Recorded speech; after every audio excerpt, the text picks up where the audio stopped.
Hello, salam, shalom, namaste, sitikal, aloha, hola, ciao, bonjour, hola, привет, mabuhay, and dzień dobry.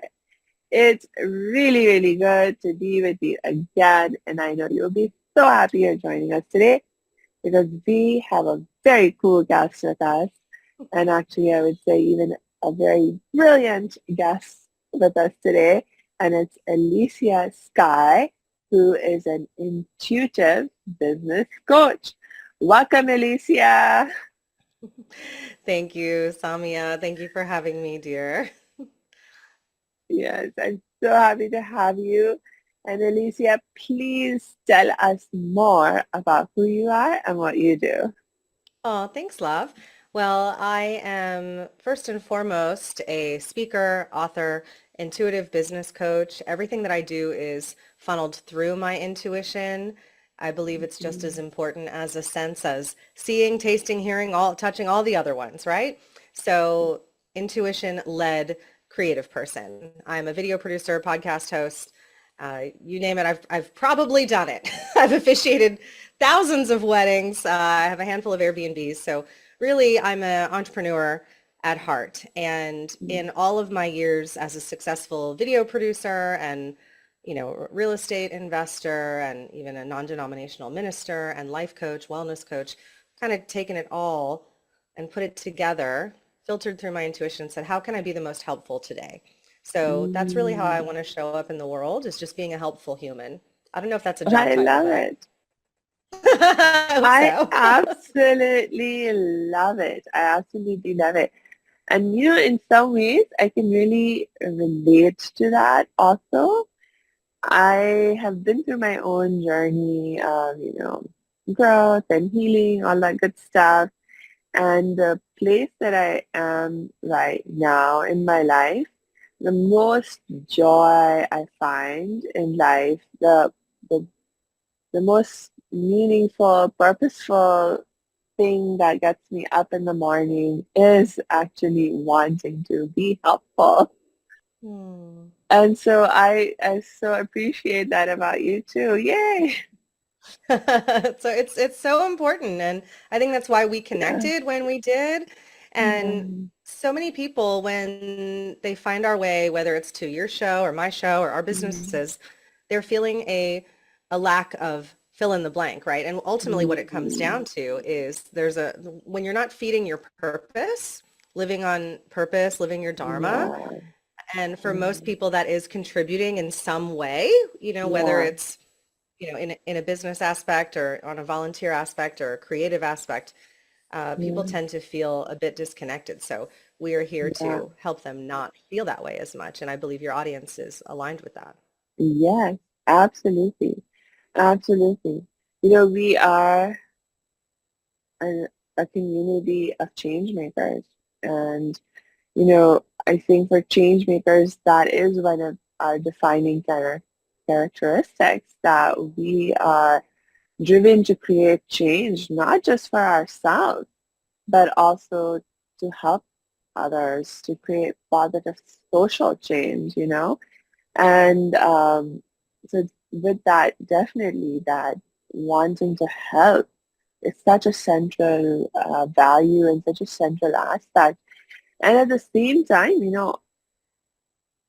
if you're talking about this, what comes to my mind in terms of challenges is, I actually was thinking about my own experience. And before I got to this point where I'm like, yeah, being a helpful person, that's the most important thing to me. I used to be so much focused on just me before, and I was so just focused on trying to survive and take care of myself. I was hurt. I was traumatized. So of course it makes sense in that state that you be focused on on on just yourself. Um, but like for me, what happened was that even after I was physically safe, I was financially safe and secure. I was, like all my basic needs were taken care of. It still took me years to move away from those like old mindsets and habits of just being closed off to try and protect myself Of and course. move into being the helpful human that I love being right now. Yeah. And so maybe that's something we can explore today is, like when we do close ourselves off and we do play small, um, what's going on for us. Because even then, even when I did play small, when I was closed off, it's not that I didn't care about other people or I didn't care about creating positive change in society, etc., that I was just too scared to Mm. actually step into living that dream. Hey, thanks for tuning into this episode. Hope you're getting value out of it.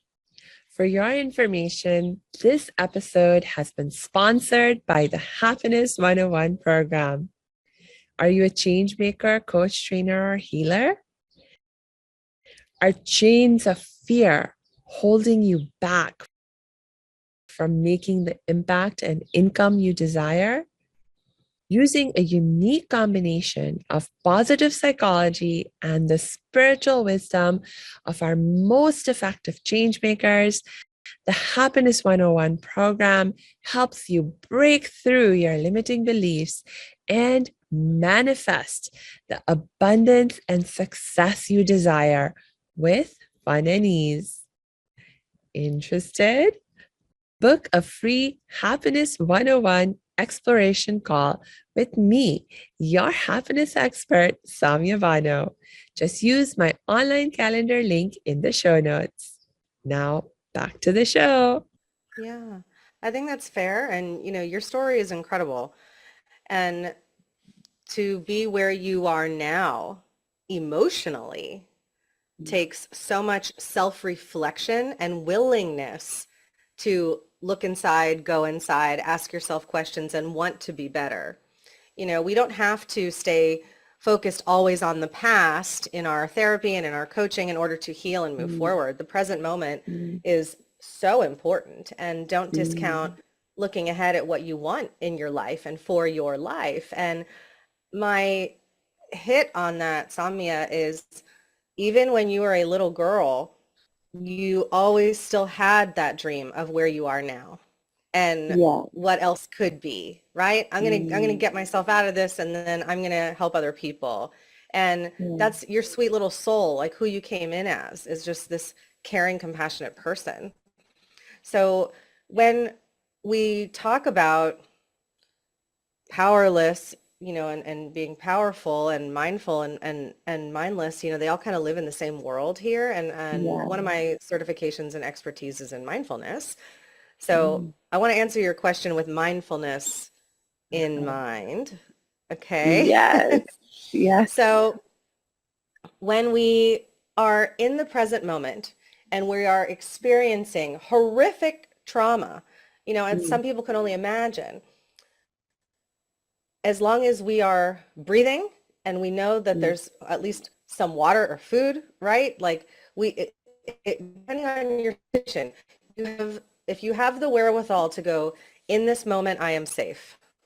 yeah. Right? I mean, every moment is safe, but in the moments you are safe, when you remember and you can ground into that, in this moment, I am safe.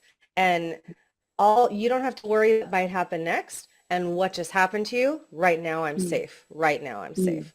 And mm, I went to hypnotherapy college. I'm not a practicing professional hypnotherapist, but I love studying the mind, human behavior. I went to college for mhm, psychology. We never stop learning. And one thing that I learned about the brain is that when you are between the ages of about 2 and 8, 9, that is when the majority of your life experiences get stored for your responses. So much of our mhm, learned behavior, our reactions and our responses are programmed in that little us, little teeny tiny us Mhm. between like 2 and 9 years old, right? So when you look at, oh, what did I learn during those ages? Doesn't mean that you're not going to learn a programmed behavior before or after that, but Yeah. primarily, what did I learn in those ages about my safety, my security, my insecurity, my confidence, my power, my disempowerment, Yeah. right? Who I am. Am I safe to express myself? Am I safe to ask for what I want? Yeah. And if you weren't, and then you slowly but surely get to be or decide you are, depending on the situation, sometimes both. Sometimes deciding you are helps make it happen if you want to get into manifestation, right? But once we are there and you have the mindfulness wherewithal to go, wow, I'm actually not in that situation anymore, and you observe yourself responding for the first time in a different way, Mm. that's when the real change starts to happen. Mm. Number one, acknowledging yourself that you did just respond in a different way than you normally would Yeah. have, that you're Yeah. becoming healthier. And Yeah. then two, having gratitude. Oh my gosh, I didn't react the way I used to. Yeah. And then, okay, if I can do it once, I can do it again. It doesn't mean you're going to be successful every time. Yeah. And, I grew up with a very Buddhist background. And in Buddhism, we learn about Sanzo Shima, which is every time you want to change your karma, the universe goes, are you sure? And we might be presented with a situation to just test us. Have you actually learned this lesson again? And it might not mean you're Mm. in danger again, but it might mean you're put in a Yeah. situation where you feel, oh, am I safe? Am I safe to respond the way that I've now grown into remembering that I'm safe? Yes.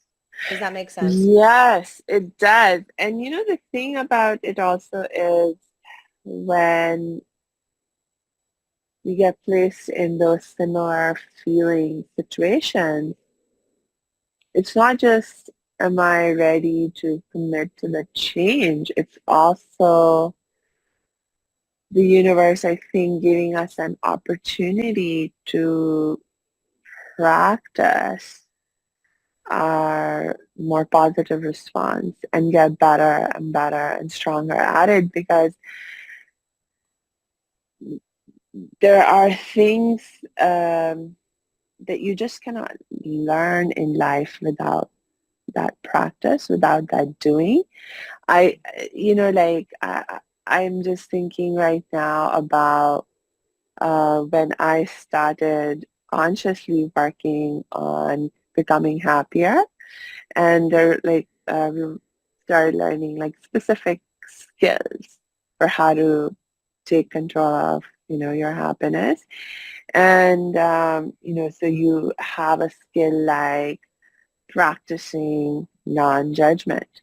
Okay, now that's very, very, I mean, broadly applicable skill, but I remember thinking about it in specific contexts and being challenged by it in specific contexts at different points. So for example, being challenged with being non-judgmental towards a particular person in my life, that I made a decision that, okay, you know what? I want to improve my relationship with this person. And so I'm going to practice being non-judgmental towards them. And so I make that decision with good intention and good feeling. And then, but as only by interacting with them on a consistent basis do I get to really live into that reality. Because I remember I made this intention with this particular person, and then some time passed by and I was like, wow, I'm doing so well. I'm doing so well. I'm really improving my relationship with this person, until one day they did something that totally Mm-hmm. triggered me. And it was so quick and easy for me to fall back into the judgment.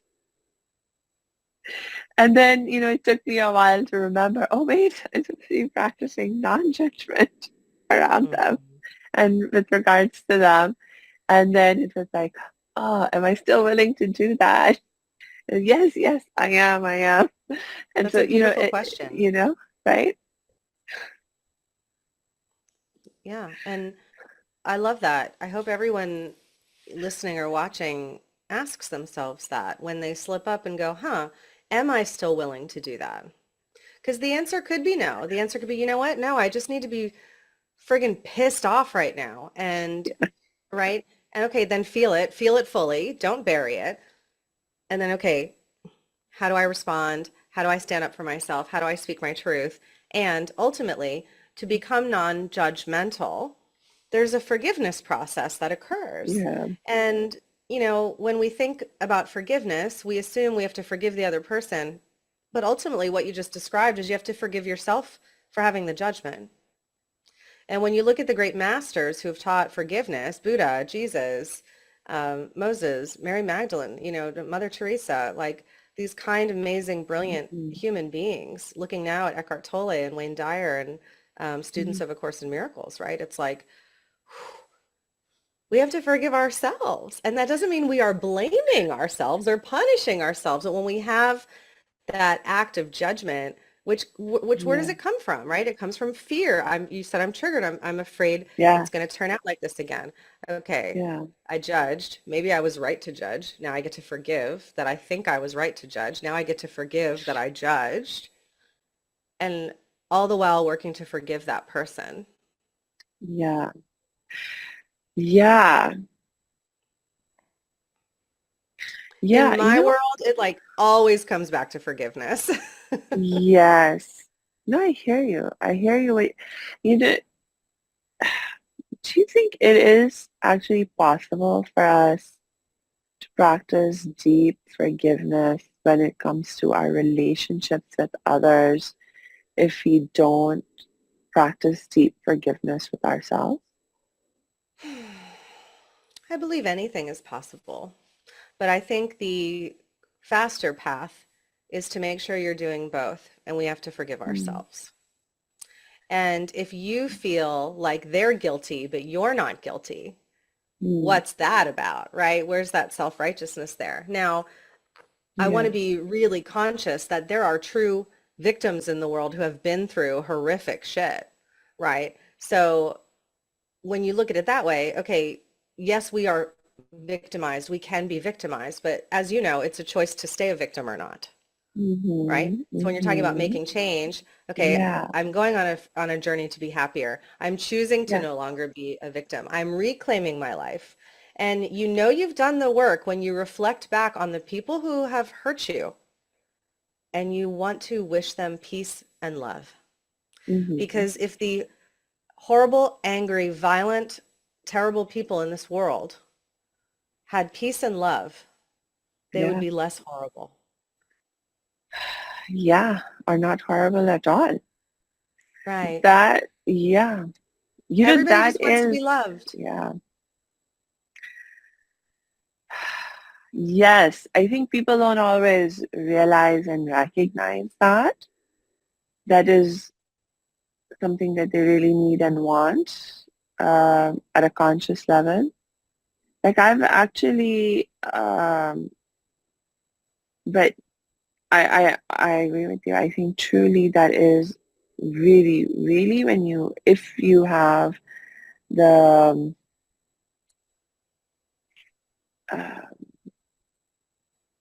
like really wanting to understand your own motivation and why you're doing what you're doing, really understanding yourself in that way, and you do that digging, you will come to realize, yeah, ultimately what I do want is that love, to receive the love, and also to be able to give love. And everything else really in a way is just an attempt to make that happen. But Mhm. it's like not everyone has that awareness, It's like the surface level awareness is being driven by our fears, it's being driven by, like other feelings that we don't associate with needing and wanting to love and be loved. Yeah. And when we look at someone who has been unloved in their life and Mhm. treated that way, you might ask, well, what is there to forgive of yourself if you were the one being abused, right?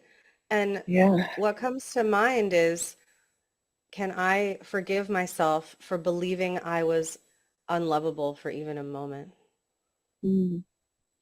and then find that I am lovable. Yeah. That is a powerful one. Yes.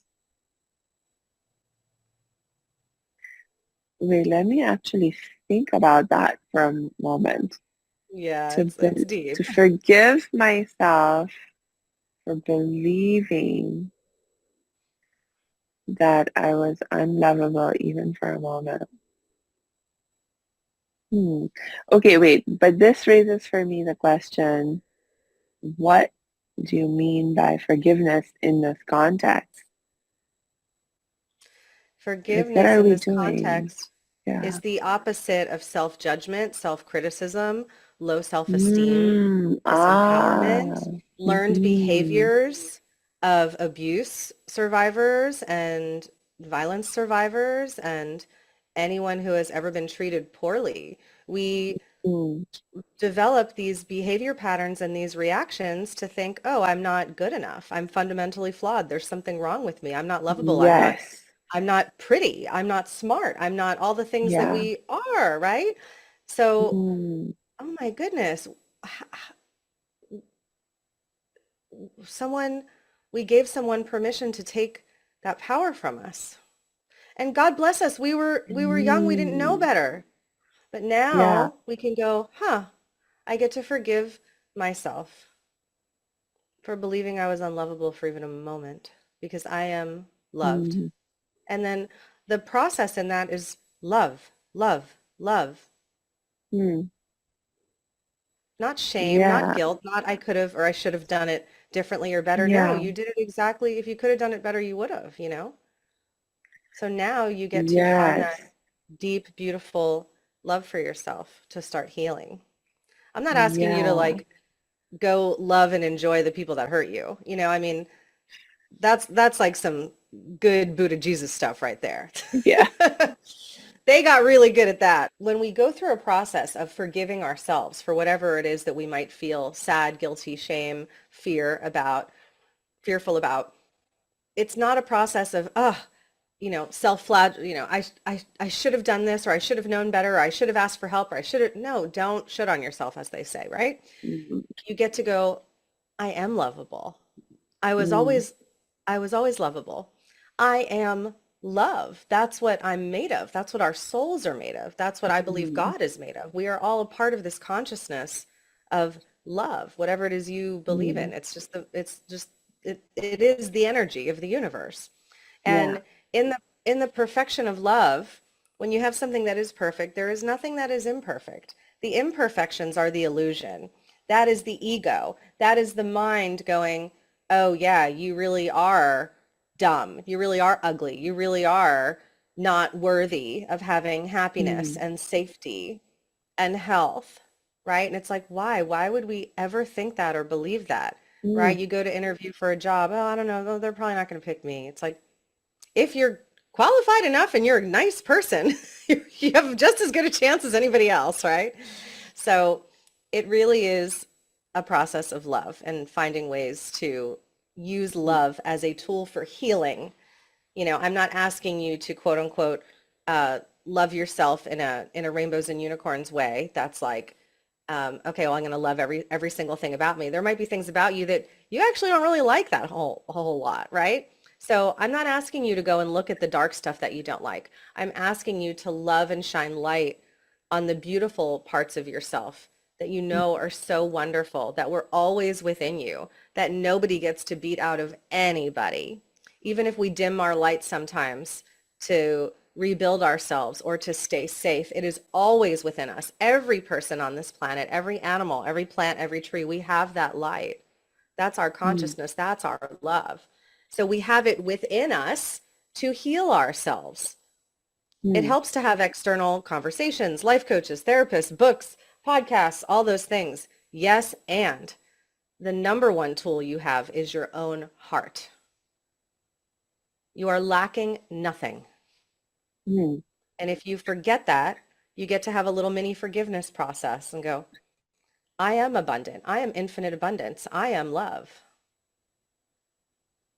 Well, I really love to be in that consciousness where I can actually be aware of that for myself. And though, just to challenge you a bit, Do just so we can go deeper, it. right? Yeah. So you just said, okay, so I'm not asking you to go love yourself in the unicorn and rainbows kind of way where you're also looking at those parts of you that you don't like so much. But are you saying that um, in that context that I don't ever have to look at those dark parts of myself. And even without doing so, I can still love myself in this way that you are describing, where I get to realize that I am made of love, that I am so lovable and so worthy and so forth. Because, I mean, if I have all these dark parts that I know, not know, but think I have, then how can I at the same time be like, oh no, but I'm perfectly imperfectly perfect at the same time? You know what I Mm-hmm. mean? Like, Yeah. Mm-hmm. All right, ready? yeah. Okay, number one, disclaimer. If anybody has serious legitimate trauma, please do not ignore your trauma, right? Work through your trauma so that you can be a happier person, so that you can be a functioning adult to live the life that you want to live, right? As much as we possibly can based on what we've gone through. Ask for help and receive help. And sometimes in the process of receiving that help, yes, you will look at that stuff. So I'm not saying no, you never will. What I'm asking you is to shift your focus. A miracle is a shift in perception. Shift your focus Mm, to the things that are absolutely brilliant about you. And the more you focus on that, the less the other stuff is in the forefront. Okay? Then it just moves to the background. So mm, if you're always focusing on, let's say somebody wants to lose weight, and all they think about and all they talk about and it's like, okay, dieting, and oh, I hate the way I look, and oh, I don't like the way my clothes fit, and that's all they talk about. It's all they think about. It's like, okay, well, what actually do you like about yourself? And is there a healthy food you enjoy? And is there any form of exercise you enjoy? Right? And mm-hmm, so I'll use myself as an example because I'm not a big exerciser, but I love to swim and I love to go walk in nature, right? So, okay, I'm not going to torture myself on a treadmill every day and beat myself up that I've got 10 pounds that's been hanging out for 20 years. Okay. But what I can do is enjoy going swimming and enjoy going walking and hiking and walking my dogs and see that my body becomes fitter and stronger. My heart and lungs are healthier and happier. So ultimately, I become the version of myself I've always wanted to be by looking at the parts of myself that I actually love, that I like, and where I have strength. Okay. Now, mm, if you look at, okay, well, I want to make it, I'll use the diet example again, because it's very relatable for people. If yeah. you go, okay, well, what about food choices, right? Some people just do not like vegetables. Okay. So it's like, okay, I'm not telling you to eat something or to not eat something, but if you have a pizza, hamburger, fast food addiction and you hate vegetables and you know that you have to eat healthier, anyone I've ever asked, is there one healthy food or one type of thing that you actually like? And everyone has something. Oh yeah, I actually really like apples. Or yeah, I really like trail mix. Or I really like, this. It's like, okay, great. So just bring a little bit more of that in, right? Start there. I'm not Mm-hmm, trying to be a health coach or anything, but what I'm saying mm-hmm, is we can start to make better choices in the direction of the areas in our life that we already feel proud of or feel joy towards or don't mm-hmm. dislike. So many Yeah. people don't like pretty much anything about themselves, Yeah. and Yeah. that's really hard. So it's like, wait, well, I don't have a thing I like about myself. It's like, okay, Yeah. distill it down. There's got to be something. And usually it's, well, I'm kind to people. Awesome. Let's spend more time being kind to people. And then if you spend more time being kind to people, what's going to happen? People are going to start complimenting you. People are going to be inviting you to do things. You're going to start dating. You're going to start relationships, right? You're naturally going to have a higher self-esteem, and then you choose the vegetable platter over the cheeseburger once in a while, right? So you get what I'm saying, Samia? Your life Yeah. starts to show up in the way you want it when you focus on where it is, where your heart is already led, not where the dark shit is that you're constantly beating yourself up about. Mhm. Again, it goes back to Yeah. manifestation. What you focus on expands. What do you want more of in your life? Yes. Love. Okay, I have a question for you. Go, babe. Okay, so I think this is where a lot of people get tripped up because Yeah. I get you of what you're saying about focus on what you do love, focus on what you are good at, use those as the building blocks to grow Hmm. better, right? And actually, that's Hmm. my approach too. I'm Yeah, on good. board with you about that, right? Right. The question or the challenge that I find people always get tripped up around is, so like, let's say I say I want to lose that 10 pounds or I want to start eating healthier. What's my actual thinking where where I'm trying to be non-judgmental and Hmm. loving with myself as to why do I want to lose that 10 pounds? Because how did I eat because for most people, the way they even come to this conclusion that this is something what they want to strive for is through a thinking process of, oh, the fact that I have these extra 10 pounds, first of all, the fact that I think these are extra pounds is a Hmm. judgment. Hmm.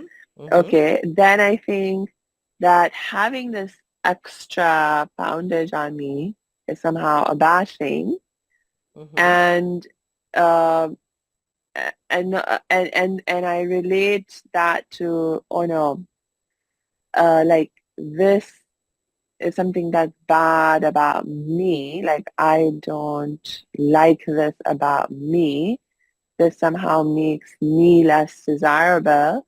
And so that's why I want to change this and step into a new reality where I don't have all this extra poundage and then I get to be a better version of me. And you see, I mean, Hmm. right there's judgment. Hmm. Yeah, no, you're absolutely right. And we could go back to saying, okay, well then forgive yourself for thinking there's anything wrong with you in the first place, right? And of course, that's ultimately where we want to get to. But from a human practical perspective, and the ego is very strong, and the ego will continue to tell you those stories. You have to remember that underneath every thought we have, that thought that, like why you said, why do I want to lose 10 pounds? Is there something flawed with me? Why do I think this extra weight is not great, right? Is not healthy or whatnot. Where does that come from? There is a sub thought underneath every thought that is driving our intention. There might even be a sub thought under that thought that is driving our intention. So all of these things will work in tandem, all of these types of processes. Everything from I want to be kinder to myself, right? When I say the process of forgiving ourselves, it's as simple as I get to be kinder to myself and then making kind choices to ourselves. And when somebody is really drilling it down, why is this extra weight not good for me? If they actually believe that that is true, they get to go into their subthought of where did this come from? Did my doctor tell me this? Do I have a false assumption of what modern day beauty is supposed to be? Did anyone in the past call me a bad name having to do with my weight? Can I forgive them? Can I start to release that judgment? Right? So ultimately, we're always doing this work. It's like it Yeah. never ends. But that's the good stuff because we get to go a little bit further every single day. Yeah. Fortunately, I hope for everyone listening, you get to live a long, healthy, beautiful life.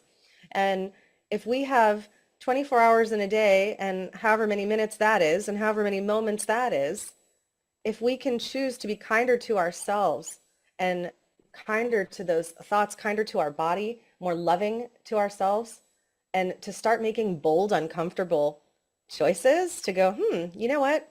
Maybe everyone else is out there is so used to me doing this, but truly this is what I want to do. And then start to shift it, even if it makes other people uncomfortable, Mm-hmm. Mm-hmm. right? Yeah. I had a friend come Yeah. over. She was cleaning out my closet and she was like, she was helping me. She was holding up each thing going, does it spark joy? It was like after the Marie Kondo craze, right? She's like, does this spark joy? I'm like, I don't know. She's like, try it on, try it on. And at the end of it, she goes, Elysia, all your clothes are big on you. And I was like, what are you talking about? She's like, all your clothes are big on you. None of your clothes fit you. And I was like, I like comfortable, loose clothes, right? And so then I had to go, I am so used to wearing bigger clothes to be comfortable. What's going on there? Oh, if I start wearing tighter clothing, am I too sexual? Is that not professional? Do I don't want to be attracting other men, attention of men. I'm married, right? I had to look at why aren't I wearing things that actually fit me right, right? And so I got to ask myself and tell myself I'm safe to be sexy no matter what size I am. I'm safe for men to be attracted to me even if I'm married, right? And that's a big one for women to feel safe Mm-hmm. for men to be attracted to them. So I had to look at where does all that come from and go through my own trauma around it and go, you know what? I'm going to go buy a really cute tight t-shirt and I'm going to wear it with some baggy jeans and I will do that until I'm comfortable wearing the skinny jeans, right? And so it's one step at a time, one moment at a time. But it's to your point, Samia, it's a process. They're all kind of working together. But like you said in the Yeah. beginning, the second you sit here and go, oh man, screw that guy when I was 14 who told me I was fat and da da da da, right? It's like, oh, maybe that's where some of it comes. It's like, okay,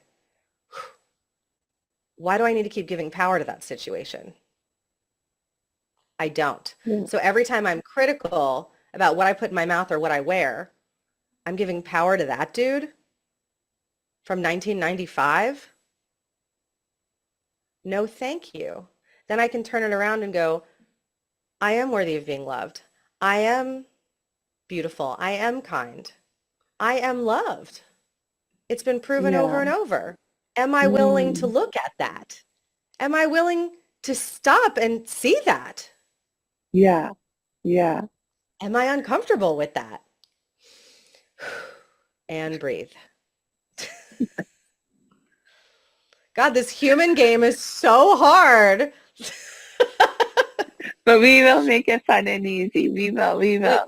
we will. We will. It's funny. I interviewed my friend Andrea Quinn on my podcast recently, and she goes, it's Uh-huh. all hard. Choose your hard. You were screwed at hello. She was cracking me up. She was like, you came in wearing a diaper. You're already covered in poop day one. Like, it's not great. It doesn't start great, right? Choose your hard. You can choose, and it's like, let's just choose love. There's always going to be things that get in the way of our joy and our happiness. It's up to Mm. us if that's what we choose to focus on. Yes. Yes. I agree with you. And you know, the question that is coming to my mind now is, for me, I came to these perspectives and these realizations, and I felt really comfortable to sort of make them my own when I started to really take a more spiritual approach to living my life and becoming more spiritually conscious of, yeah, this is my reality at a spiritual level. Mhm. When you are looking at things from this kind of spiritual perspective and spiritual level, it's really, I think, much easier, certainly, to see Yeah. that, yes, we are love. We are from love. Everything is love. Everything that is happening is an expression of love. And even at a human level, if it's not that, um, it's someone, even if it, in the moment, it's like, oh no, no, this person's doing something that's really, really, really objectively horrendously Hmm. hurtful. It's like, to recognize that they are in their maybe somewhat unwise way trying to receive and give love. So all of that. But that's all but you can see and think and connect to all of that when you take this more spiritual approach. But if you don't have that in your life, like I remember one time, this was my first time actually that I had a really um, serious, meaningful relationship with someone who said, I don't believe in God. And and they were like, yeah, I just don't believe in God. It was actually one of my philosophy professors in college because, I grew up in a very religious, sort of traditional environment. And so I never really ever interacted with someone who said, I don't believe in God. And so this was my professor in college, and this was not something we were talking about in class, but during office hours, and actually after I had already aced his class and was not officially his student anymore, but there was just something like, he was like really cool. He Mm-hmm. was really cool. He really challenged my thinking.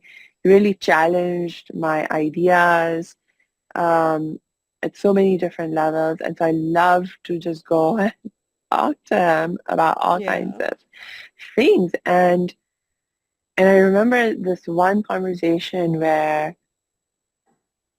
um, we, we were like talking about, well, then how do you figure out what is right and what is wrong? Because like for me, as somebody who had always grown up in a religious context, like for me, it was always like, well, God has revealed to us, or God says that this is right, that's wrong, or someone who speaks, who says or thinks they know what God said, has told me like that this is right and this is wrong, like that kind of a thing. But if there's no God, then how do we even begin to figure it out? And he was like, no, we're on our own. You just have to accept it, that as humans, we are on our own and we have to figure it out for ourselves. And there's no guarantee that you will reach the right answer, or that there is even a right answer. And, you know, and so like in that, and there's like so many more people that I keep coming across who are sort of not able to, they're sort of like their experience of faith and religion especially that they've grown up with, it's become something that they can't relate to anymore. And, those perspectives and those communities are not serving them anymore. And in some ways, they are finding them actually Like hurtful. hurtful, right? And so Mm-hmm. then there's like just so much feeling lost. And so, and you don't feel connected to your you can't even be sure in that there is anything spiritual. And like you and I have been talking, like just taking it for granted, but I know. I'm coming across so many people for whom even that is a question mark. And so is there anything that, like, how, if one finds themselves in that kind of very doubtful moment, because even for those of us who do have a certain belief system or structure that we are part of, we can even find ourselves doubting in some moment. Like just yesterday, I was watching a drama, and there was this like really emotional scene of a mom just having lost her child, who committed suicide because of some trauma that the child went through. And the mom is like, I don't know, in this moment, like she was like, does God even exist? And why would, if, because I don't believe that a God that thought was supposed to be a loving God would ever let something like this happen. And, so like even people of faith can find themselves in these moments of like, no, I don't even know what if these kinds of spiritual ideas have any basis in reality, or if it's just something that I'm making up to make myself feel better. And so then what do you anchor yourself to like get back to feeling or knowing that no, it is like there is love, that I am love, that I am worthy of love and all of that. Yeah, I do. And if, there's a lot of people who don't believe in God, and if you and I pretended for a moment that we don't, the first question you asked of like discerning good from bad, right? How do you discern Mm-hmm. good from bad if there's no God, if there's no karma, if there's no next life, if there's no punishment, if none of it matters, right? And what truly matters is the philosophy of do no harm. Do not harm other people. Do not cause harm to anyone or any living thing out of malice, out of fear, out of jealousy, out of any fear-based reason, of course, right? Do no harm. Mm-hmm. And some people think, well, I have to make this choice out of love. And it's like, do no harm. If we can just, as much as we can, do no harm, as much as we can. Sometimes we don't realize, and sometimes there's a byproduct of something we're participating in that is harmful, right? And we don't need to get into the politics of clothing manufacturers and the big stores we shop at and the places we order from online. Like, if we were adding up points like in the show The Good Place, we would all be totally screwed, right? I love that show, by the way. I don't know if you've seen it, but it's so good. Right? So when we go, okay, I'm gonna do the best I can today to be kind and to be loving. If I realize that I have been hurtful, I will take responsibility for that. I will forgive myself. I will apologize to that person and that situation, and I will do my best to make it right. Because even if there is no God, and even if the lights turn out at the end of this lifetime and that's it, and we are just dust to come back as a tree, which I also believe has, its own soul energy. But if none of that is real, then all that matters is the impact that we've made on everyone else around us. And it's a domino effect of either kindness or pain, of either love or fear that we are imprinting on the rest of humanity and this planet. So for my atheists out there, I love you so much. Your only job is do no harm. I don't need you to believe in what I believe in. I just want you to be a kind person to yourself and others. And then when we experience terrible things like losing our child or going through illness ourselves or anything of that sort, and we go, is God even here? It's like, well, if you have faith, then yes, right? Then that's up to you. That is ultimately a decision for every single person to make for themselves about why do we experience such deep, horrific grief and pain. And different philosophers have different answers to that. Some people say, well, this is life's school. This is a playground to learn lessons and karma and come back a better person. Other philosophers believe that none of that really matters. All that really matters is to truly know yourself, right? Because if we are love and we are here experiencing pain, when we're back home, in the superconscious or heaven or whatever you want to call it, if all there is love, how would you ever know the opposite of love unless you came here and experienced fear and pain? So, I wouldn't wish it on anybody, but that mother losing that child has a closer relationship to God than the rest of us because she knows what it truly feels like to love her child, to love someone, which brings her closer to God. But I wouldn't expect her to get there right away or even in this lifetime, right? What a horrible thing to learn. Yeah. Yeah.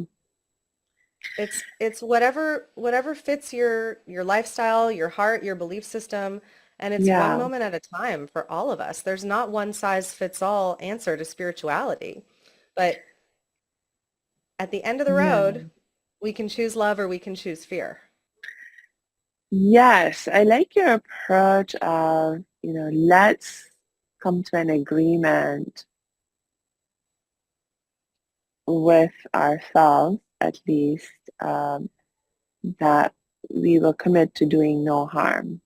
Because even if you are confused at a philosophical level of what the reality is of what things are, that is a very sensible value to commit to. Do no harm.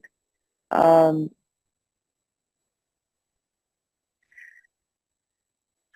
And it hmm, can get tricky, Samia. It can get tricky, yeah. especially if you're talking about triage, right? Or they say casualties of war or whatever it is. So as long as you Wow. know you are doing the best you can with what you've got. Mm, And some people who we may or may not agree with politically think they're doing the best they can with what they've got for the greater good. Or, sorry, my dogs are barking, or for their own personal good, right? So you get to check yeah. yourself and go, whose good Yeah. is this for? Right.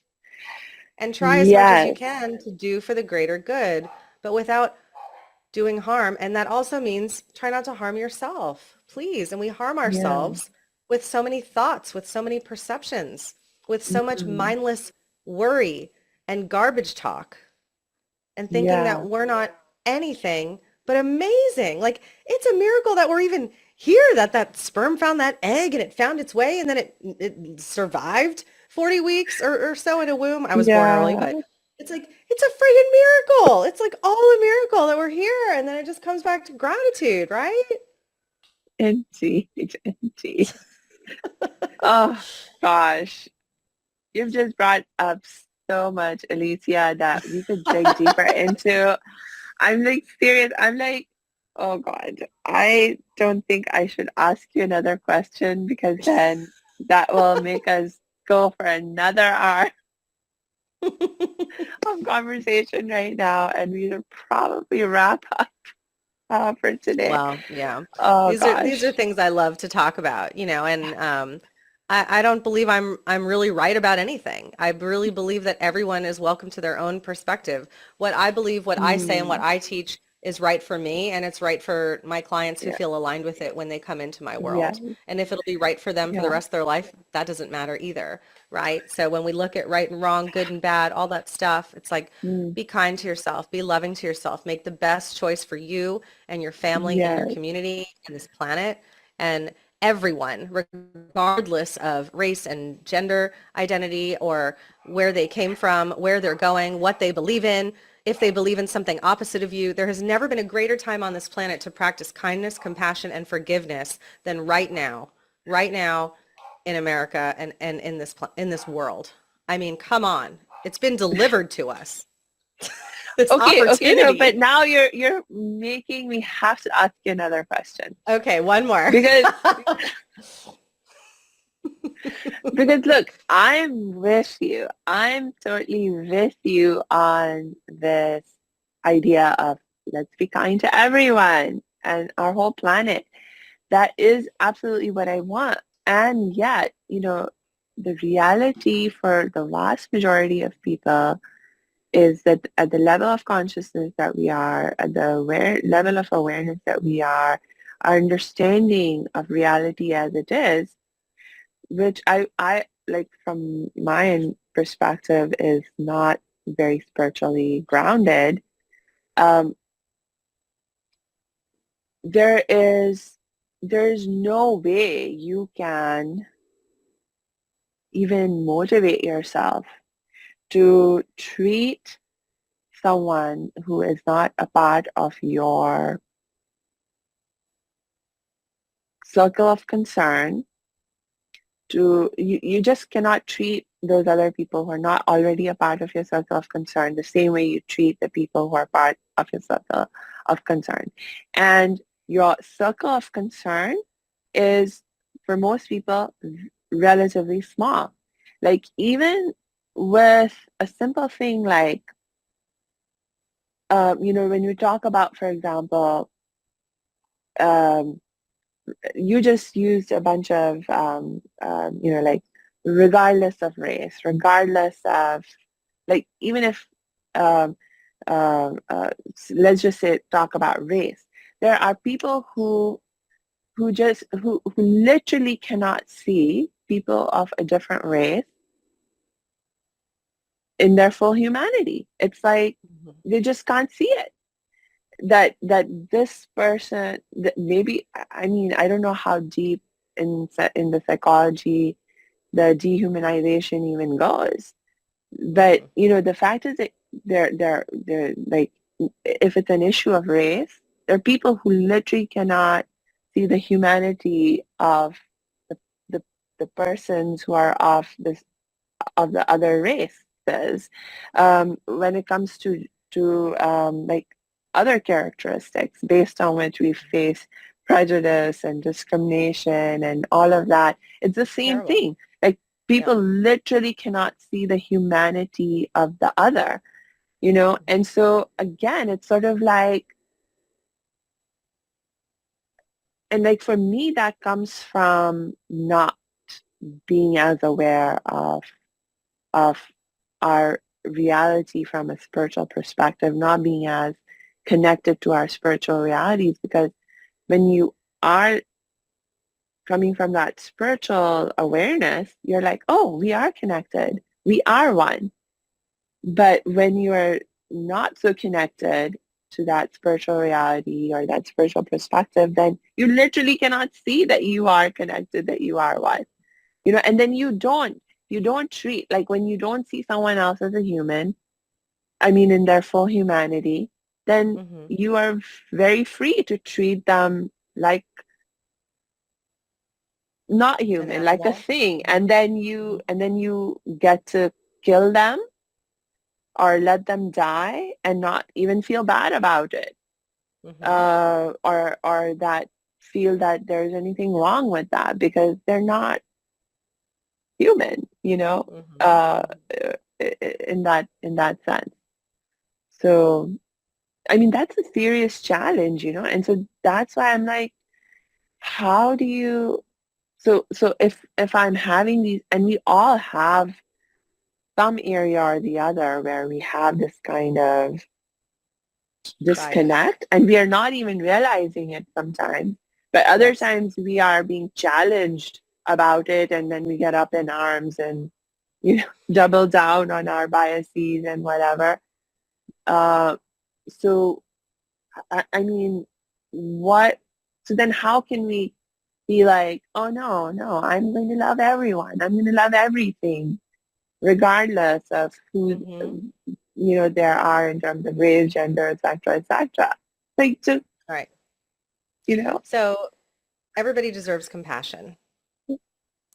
And from a human perspective, justice, we're a big society about justice being served, right? So justice will be served, whether it is karmically or whether it is actual punishment by law when it comes to some of those things. Okay. I believe it will balance itself out. Now, that doesn't mean we don't make change. We don't vote the way we want to. We don't donate to charities that can help those causes, protect those people. That way of course, we want to give money and provide opportunities for minorities and different situations and women and all that stuff, right? The do-gooders keep doing good. mm, And don't forget that hurt people hurt people. If someone is in pain, they might cause pain. If they learned to be in pain and they learned that they are worthless and useless, then they will treat other people that way. Not always, mm, right? Some of yeah, us go the complete opposite way. We're like, now I need to fawn and prove my kindness and prove my love because I think I'm so worthless. So it's going to go one way or the other if you don't work on it, mm, right? And so when we remember that hurt people, if mm, we can show them compassion, it doesn't mean we let them off the mm, hook. It doesn't mean we tell them what they're doing is fine, but we can show them compassion. Even prisoners who are locked up who have done terrible crimes, they have the right to compassion. mm, They have the right to a mattress, even if it's this thin, full of springs, not just a concrete floor, right? They have a right to some compassion. And as I said earlier, if ultimately the reason why people are horrible is because they are not experiencing love, either they're not allowing themselves to receive it or they just haven't received it. mm, If they can receive love, they will be kinder. So our job as light workers and as change makers and as spiritualists, you and I and anyone else who's listening, and if you're not, do no harm, be compassionate. If somebody needs justice to be served, then you want to participate in that, then participate in that. Mm. But yeah, the best that we can do is be kind. And it doesn't mean we don't vote. It doesn't mean, in America, we serve on a jury. If we want the right to vote, we might get called to jury duty. So it's like, okay, do I need to be on a jury to say this person is going to jail? Maybe if I think they did a terrible thing. Mm. But I still want them to be treated with compassion. And some people say this person Yeah. did something so horrible, they don't deserve a mattress. They don't deserve a pillow. They deserve Mm. to be in a dark room forever. Mm.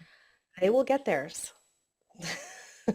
And keep in mind, the ego is the most powerful punisher of all. The fact that they even got caught, right? The shame that they feel, the fact that they're locked in, they can't go and hurt more people, the frustration of that. I'm not saying it's a perfect system, but then that goes into, I believe, next life karma too. So that's why I Mm. don't like to be on juries, because I believe in karma. But it's tricky, sweetheart, but I hear you. There's Yeah. just racism ingrained in people from their upbringing or their pain, and they have an opportunity to unlearn it and to be better. I know that this Yeah. this episode will be coming out, at some point in the first half of 2025, but we're recording it currently right before Christmas. And Yeah. one of my favorite movies that I watch every year around this time is Scrooge with Bill Murray. Have you ever seen it? Uh-huh. Yes, Right? yes. I'm So not sure it's if I've seen the version with Bill Murray. I don't know who Bill Murray is, but I've definitely seen versions of the Scrooge movie. right. So like a Christmas Carol, the guy who's a Yeah, total asshole, and then the yeah. ghosts come and show him his past, his present, and what his future looks like if he continues to be an asshole. And Uh-huh. this character for 90 minutes is such a jerk. And then all of a sudden he can change. All of a sudden he can choose. I want to believe in miracles. I want to be kinder. It's so much easy. Oh my gosh, it's so much easier to just be kind to this kid on the street who needs food than it is to Yeah, yell at him and kick him when I walk by. It takes so much more energy to go kick somebody than it does to hand somebody a dollar, right? So when we realize that it's actually easier to choose kindness than it is to choose violence and anger and judgment, not just for ourselves, but mhm. others, life just gets better for everybody. And that's one of my favorite things in that story. The Muppets did one too. There's a Muppets Christmas Carol if you like Jim Henson. Ah, Okay. It's all the same story, but ultimately Ebenezer Scrooge goes, I'm just going to change. yeah, I get to decide to change. The way that I said, my friend went through my closet and I was like, I'm going to start wearing clothes that fit better. You just have to have yeah, that miracle, that shift in perception to go, actually, I can make a different choice. And even if it's a little bit uncomfortable at first and other people are used to me doing this, other people in Scrooge are just used to him being an asshole. They just expect it. And then they're uncomfortable going, wait, why is he being nice to me? They have to learn a new response and a new behavior. When yeah, we change, other people around us have to change. And so many of us are afraid to make change fun and easy because they think other people are going to be uncomfortable with it. That's not your problem. yeah, Just be yes, kind. yes, yes. And I think what you just said about uh, it actually being easier to be kind. And I think for me that is actually a good perspective to take and to leave our audience with is that even if everything is very confusing philosophically and so forth, in terms of what to believe, what not to believe, etc., um, if you can maybe just commit to following the your own feelings in terms of do what makes you feel better, like more happy, more peaceful, more content, more loved. Do those things. Do more of those things and less of everything else. Mm-hmm. Then I think, um, we can be heading in the right direction.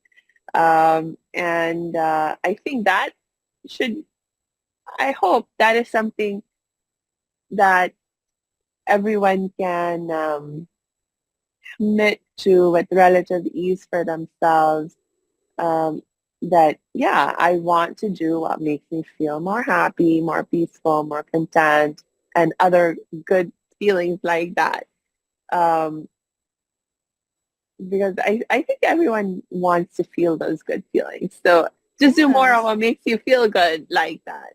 That's right. Do more of what makes you happy, and it invites other people into that happiness. And if for whatever reason, if what makes you happy is hurtful to other people, then you get to ask yourself, why is it hurtful to other people? And am I doing harm? And if I'm doing harm, maybe let's start taking that one off the list. And if other people are unhappy because they're jealous or they're judging you, then we get to practice forgiveness and we get to have communication, and maybe we sometimes change our friends and our environment too. It happens. Yeah. Okay. So Depends on I the will, situation. yeah, We'll have a part yes, two. We'll have a part two yes. in 6 months from now. How Let's about do that? it. Let's do it. Oh, well, what a joy. Uh, Thank you for going deep with me. I can't help yes. it. Thank you, Elysia. I love that you go deep. I love that you are willing to go deep with me right now and with our audience right now. And I so appreciate all of this time that you've taken with us. And my very last reminder to our audience is to please make sure you check the show notes. You don't have to wait till the next episode with Elysia comes out.